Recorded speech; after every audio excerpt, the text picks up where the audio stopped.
શુભ સંદેશમાંથી વાંચન અધ્યાય 1 કલમ 1 થી 18। પ્રારંભમાં શબ્દ હતો જ, શબ્દ ઈશ્વર સાથે હતો, શબ્દ ઈશ્વર હતો, પ્રારંભમાં એ ઈશ્વર સાથે હતો। બધું જ એના દ્વારા બન્યું છે અને એવું કશું જ નથી જે એના દ્વારા ન બન્યું હોય। જે કાંઈ બન્યું છે તેનું જીવન એ હતો। એ જીવન જ માણસોનો પ્રકાશ હતો। એ માણસ અંધકારમાં પ્રકાશ્ય કરે છે, અંધકારે એનું ગ્રહણ કર્યું નથી। ઈશ્વરનો મોકલેલો એક માણસ આવ્યો હતો, તેનું નામ યોહાન હતું। એ માણસ સાક્ષી તરીકે પ્રકાશની સાક્ષી પૂરવા આવ્યો હતો, જેથી બધા માણસો એની મારફતે શ્રદ્ધા ધરાવતા થાય। એ પોતે પ્રકાશનો હતો, પણ એ તો પ્રકાશનો સાક્ષી હતો। પ્રત્યેક માણસને પ્રકાશિત કરતો સાચો પ્રકાશ તો શબ્દ હતો। તે જગતમાં આવી રહ્યો હતો, તે જગતમાં હતો અને જગત તેના દ્વારા અસ્તિત્વમાં આવ્યું હતું, છતાં જગતે તેને પછાણ્યું નહીં। તે પોતાને ત્યાં જ આવ્યો, પણ તેના પોતાના માણસોએ તેને સ્વીકાર્યો નહીં। પણ જેમણે જેમણે તેનો સ્વીકાર કર્યો, જેમણે જેમણે તેના ઉપર શ્રદ્ધા રાખી, તેમને સૌને તેણે ઈશ્વરના સંતાન થવાનો અધિકાર બક્ષ્યો, જેઓનો જન્મ લોહી માંસમાંથી કે દેહની વાસનામાંથી કે કોઈ પુરુષની કામનામાંથી નહીં, પણ ઈશ્વરમાંથી થયો છે। અને શબ્દ માનવ થઈને અવતર્યો અને તેણે આપણી વચ્ચે વાસ કર્યો, અને આપણે એના મહિમાના પિતાના એકમાત્ર પુત્રને ઘટે એવા મહિમાના દર્શન કર્યા। કૃપા અને સત્યથી તે સભર ભર્યો હતો।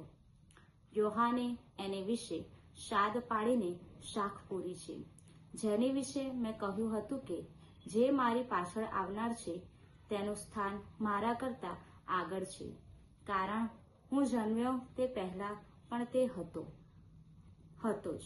તે જ આ માણસ છે। એના ભર્યા ભંડારમાંથી આપણને સૌને કૃપા ઉપર કૃપા મળી છે। મોશે મારફતે નિયમ સંહિતા આપવામાં આવી હતી, ઈસુ ખ્રિસ્ત મારફતે કૃપા અને સત્ય મળ્યા।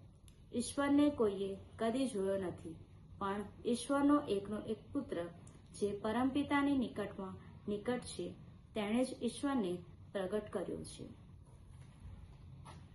આ પ્રભુની વાણી છે, તે આપણો આધાર છે।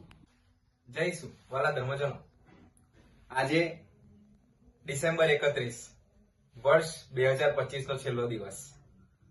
હવે તારીખો બદલાશે, કેલેન્ડરના પાના પલટશે, સમય આગળ વધશે, કદાચ એની આગળ સંબંધો પણ બદલાશે, પણ આજના શુભ સંદેશ પ્રમાણે એક વસ્તુ ક્યારેય અલોપ થતી નથી કે વીતી જતી નથી। એ છે આજના શુભ સંદેશનું પહેલું વાક્ય, પ્રારંભમાં શબ્દ હતો જ, શબ્દ અર્થાત ઈશ્વર। સમયના વહેણ વહી જાય છે, કેલેન્ડરો પલટાય છે, તારીખો બદલાય છે, પણ કદી ઈશ્વરનો સાથ આપણી જોડથી દૂર જતો નથી। એ આપણી સાથે ને પાસે જ છે। મારા વાલા ધર્મજનો, યાદ કરીએ એ બધા જ પળો, એ બધી ક્ષણો જ્યારે કદાચ આપણે બહુ આનંદિત હતા, બહુ જ ઉમંગમાં હતા।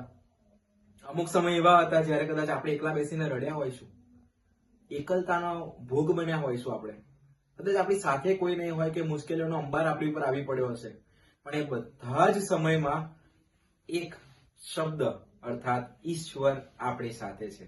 એ હતો, છે અને રહેશે। આજના શુભ સંદેશમાં સંત યોહાન એ શબ્દ વિશે રજૂઆત કરે છે અને કહે છે, શબ્દ માનવ થઈને અવતર્યો। અને હા મારા વાલા ધર્મજનો, આખા વર્ષ દરમિયાન આપણી એ નાની નાની કે મોટી મોટી તડકી છાયડીની અંદર ઈશ્વર શબ્દ અને માનવ તરીકે આપણી સાથે ને પાસે રહ્યા। મારા વાલા ધર્મજનો, આવનારા વર્ષ માટે પ્રાર્થના કરીએ અને હા, અચૂક વિનંતી કરીએ કે બસ એ શબ્દ રૂપે ઈશ્વર આગળના વધતા સમયમાં આપણી સાથે ને પાસે રહે। જય ઈસુ।